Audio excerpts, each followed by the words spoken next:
YouTuber sekaligus influencer Atta Halilintar memiliki sekitar 27 juta subscriber di kanal YouTube-nya dan juga menyetor pajak penghasilan sekitar 78 miliar lebih per tahun ke kas negara. Sosok seperti Atta tentu saja menggiurkan bagi para politisi yang ingin pansos untuk meningkatkan popularitas mereka. Namun perlu kita kritisi value apa yang ditawarkan orang seperti Atta bagi peradaban Indonesia. Yang gue lihat, Atta menawarkan sebuah budaya micin yang membuat anak muda bermimpi tentang sesuatu yang tidak mampu mereka raih.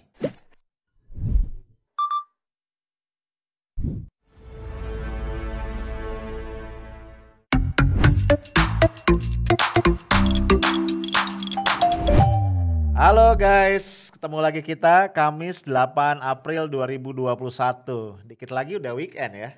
Dahsyat ya, waktu cepet banget nih.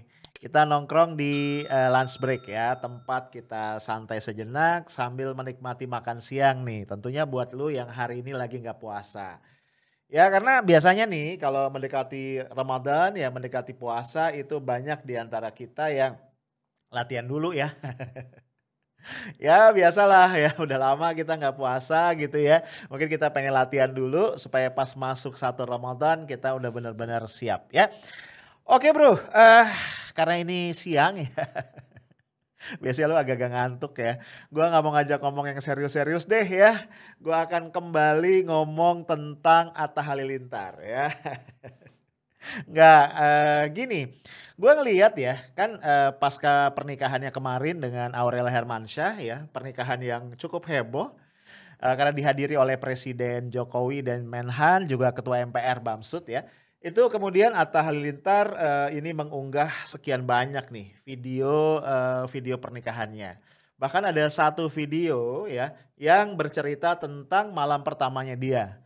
Ini kalau gua nggak salah dalam waktu singkat ya, itu ditonton oleh sekitar 5 juta viewers. Ya jangan lu bayangin macam-macam ya, pasti nggak ada adegan-adegan gimana ya. Nggak bisa lah di YouTube ya, itu butuh kanal khusus. Tapi buat gue dahsyat ya, 5 juta orang bro dalam waktu beberapa jam saja, itu kan gila bener ya. Nah ini menunjukkan bro memang Atta Halilintar ini adalah sosok seorang influencer yang dahsyat ya. Terakhir baru aja gue cek itu followersnya sudah atau subscribernya sudah 27 juta. Hehe, ya. Nah guys mungkin ini ya yang menyebabkan para politisi ya termasuk politisi top Pak Jokowi kemudian Menhan Prabowo, Bamsud itu merasa perlu nih untuk memenuhi undangan pernikahan mereka. Ya karena bagaimanapun buat seorang politisi popularitas itu adalah hal yang sangat penting. Ya nggak bro? Kan kalau survei-survei ya, itu biasanya yang disurvei, yang ditanyakan kepada responden itu dua hal yang diukur ya. Satu adalah elektabilitas ya, keterpilihan, tapi sebelum itu yang pertama adalah popularitas. Ya, karena logikanya kan orang nggak mungkin milih kan. Seseorang itu nggak mungkin elected kalau dia nggak populer gitu ya. Nah jadi gue bayangin nih bagi seorang politisi seperti Pak Jokowi atau Prabowo atau Bamsud ini deket-deket sama seorang influencer ya. Yang kelasnya ini udah ini ya kayak Atta Halilintar nih peluang atau bukan peluang ya. Satu hal yang penting banget gitu. Ya siapa tahu aja bisa pansos. Ya, jadi yang perlu pansos ini bukan cuma artis yang baru nongol ya, tapi juga tadi para politisi. Nah, bro, tentu saja ya nggak ada satupun aturan hukum yang melarang, ya nggak sih? Presiden atau Menhan ya presiden lah ya kalau Menhan oke lah. Presiden misalnya datang ke acara nikahnya Atta sama Aurel tentu nggak ada aturan hukum yang dilanggar ya. Kan ini bukan tindakan kriminal gitu ya.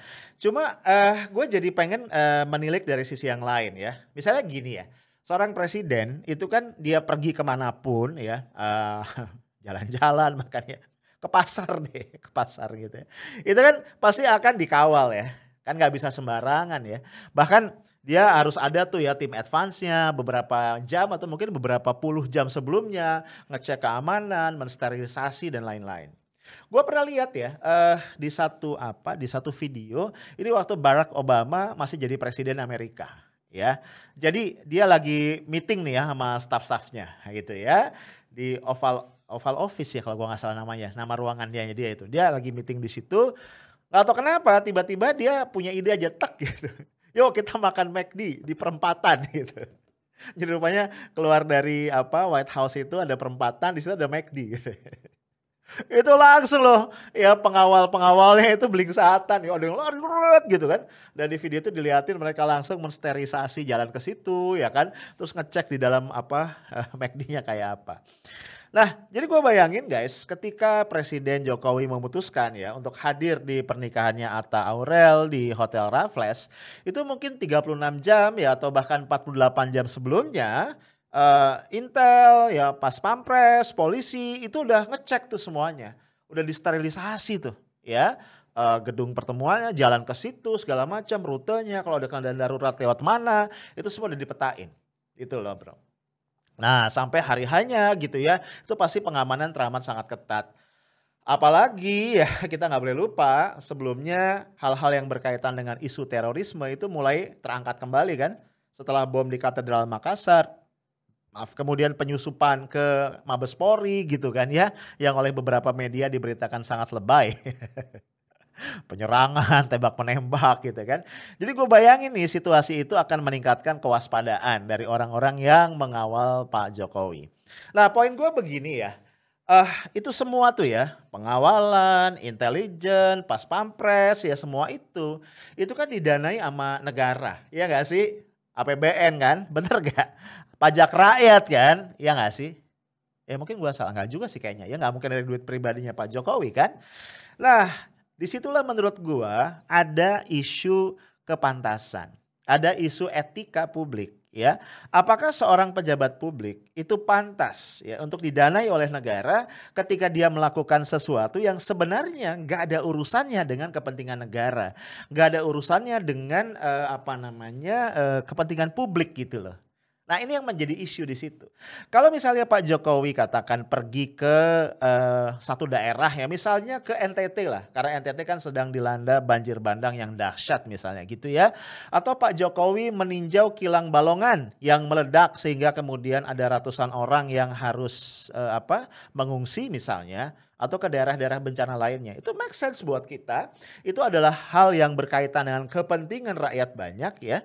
Maka kemudian presiden didanai, disupport penuh oleh fasilitas negara termasuk pengamanan untuk memastikan keselamatan presiden. Itu make sense ya. Dan memenuhi etika publik, etika politik gitu ya. Tapi tadi ya kalau datang ke acara private, pernikahannya Atta Aurel kemudian melibatkan perangkat-perangkat pengamanan yang itu didanai oleh negara sih gua rasa ada satu kepantasan, ada satu etika yang ya dilanggar ya. Memang tidak melanggar aturan gini ya. Tapi kan kalau etika tidak bicara pasal-pasal di aturan perundang-undangan kan, tapi bicara kepantasan ya. Nah, bro, tapi ada satu hal lain yang menarik ya menurut gua untuk kita obrolin dalam kaitan dengan sosok yang namanya Atta Halilintar tadi. Ya, ini gua baca di beberapa media, ya biasa kan kalau ada selebriti menikah gitu kan atau apa gitu, itu pasti tuh kehidupan pribadinya dikorek dan dijembrengin ya.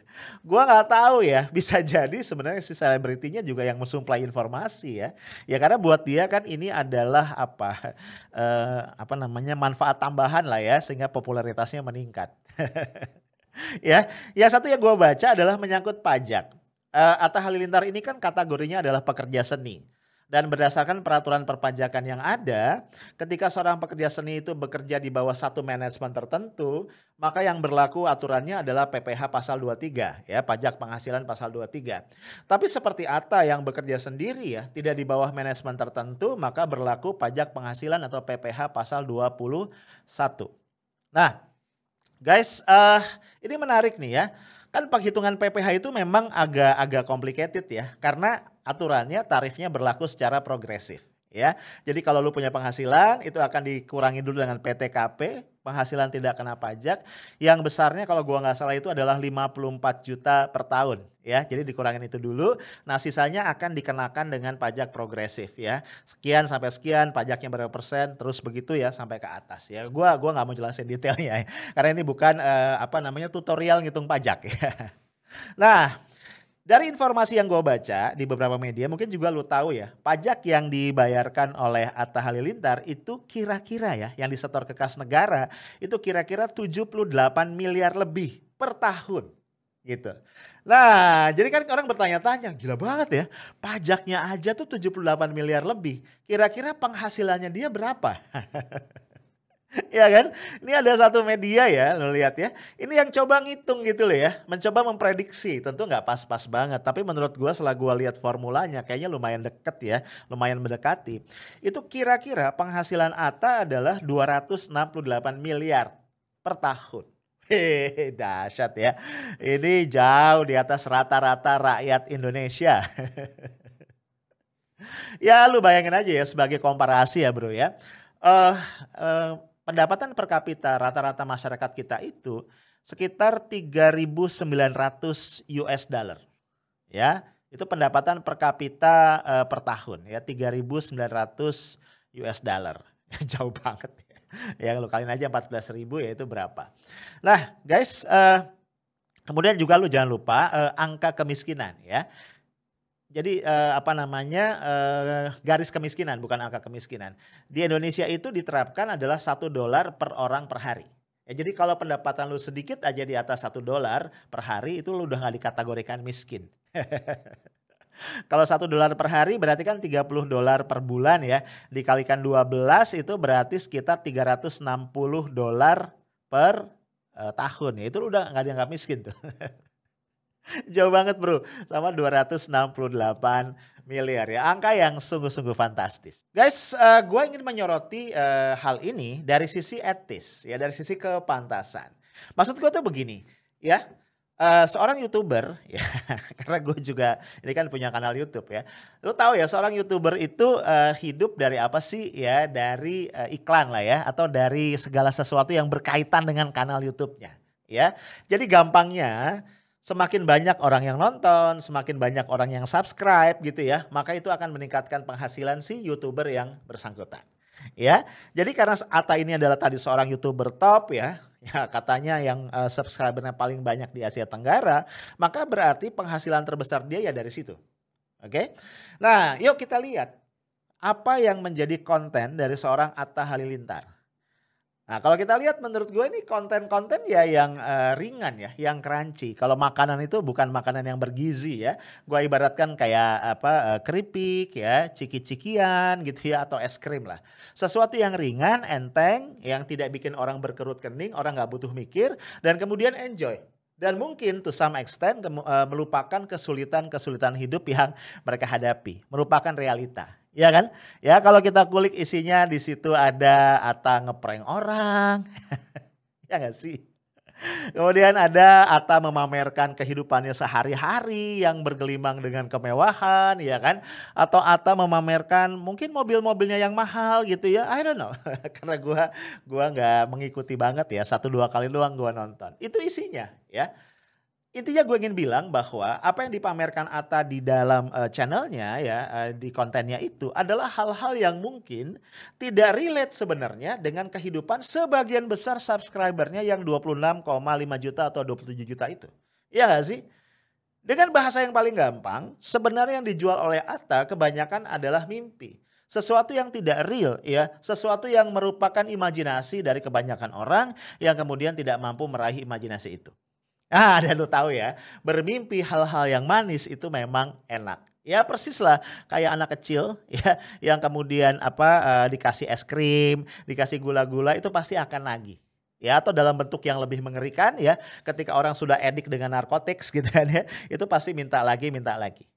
Jadi bayangan gua sebenarnya Atta ya itu hidup disupport oleh siapa? Oleh para subscribernya, oleh para viewersnya yang rela membuang-buang paket data, ya, membuang-buang pulsa yang dibeli dari uang mereka, dari penghasilan mereka yang jauh lebih kecil dari penghasilannya Atta, sekedar untuk menikmati negeri dongeng, dunia mimpi yang disajikan oleh seorang sosok yang namanya Atta Halilintar.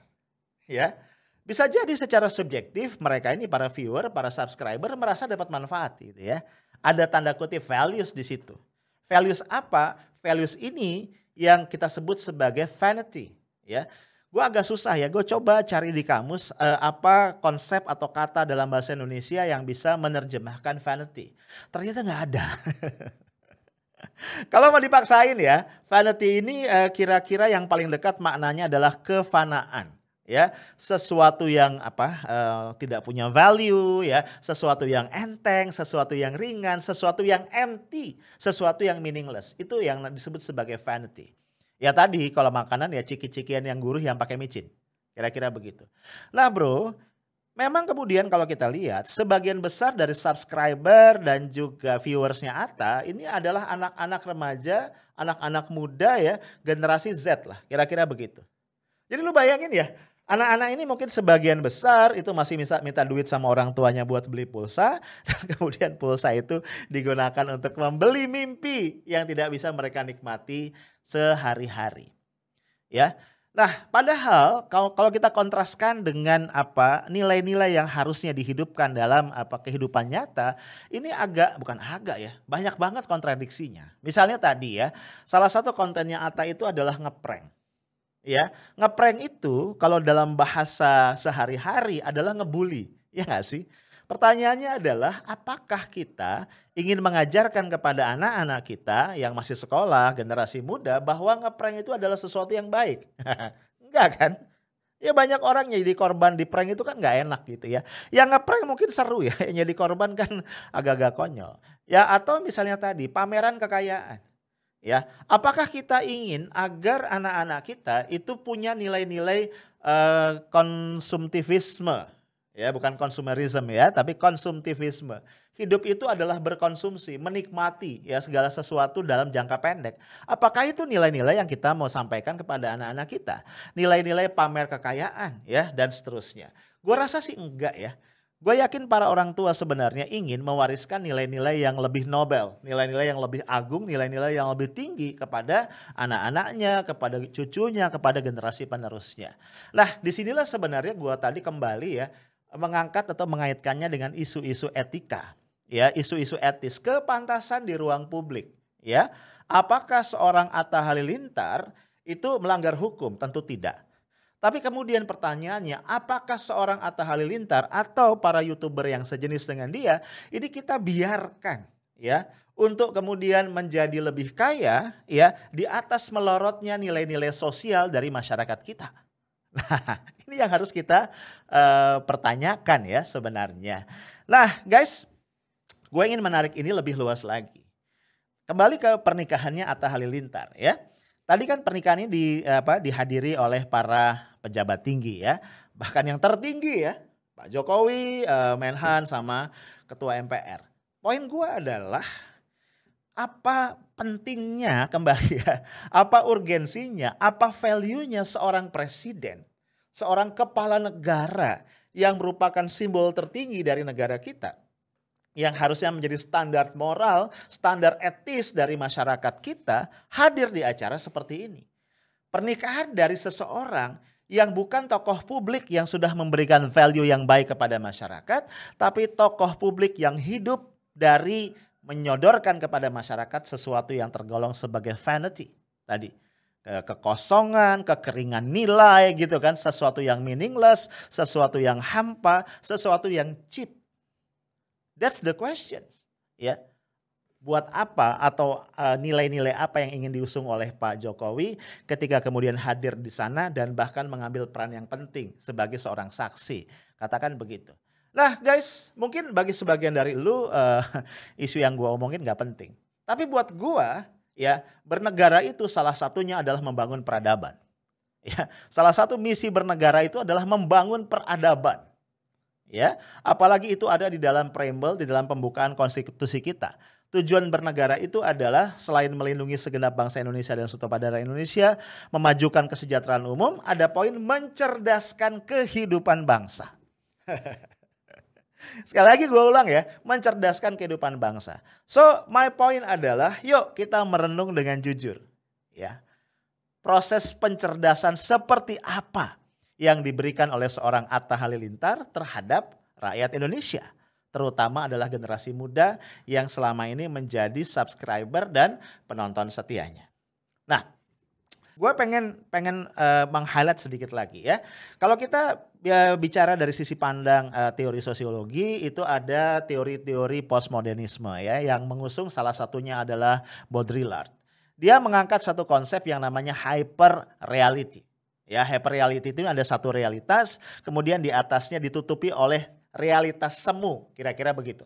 Nah, karena orang terus-menerus disajikan realitas semu tadi, maka realitas yang sesungguhnya menjadi kalah atau tergeser.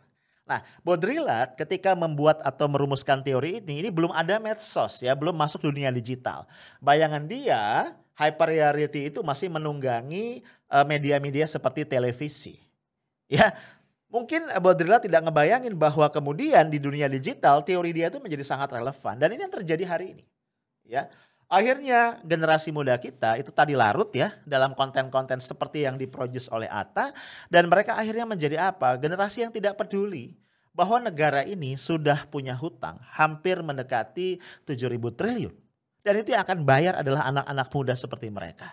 Ya, generasi muda ini menjadi tidak peduli bahwa kita sampai saat ini masih dirundung oleh pandemi COVID-19.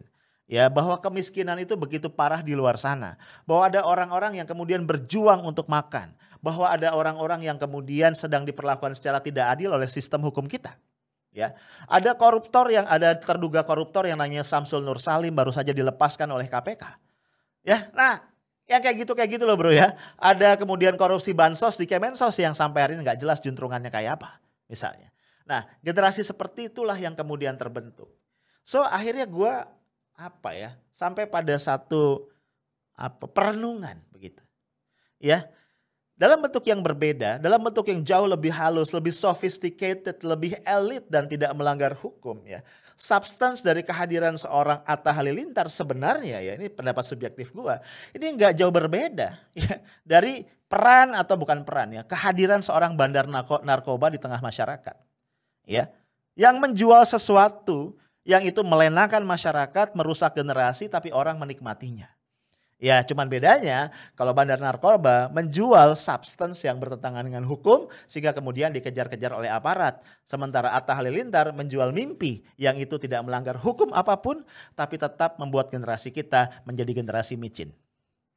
Itu aja dari gua guys. Stay tough, smart, and professional. Assalamualaikum warahmatullahi wabarakatuh.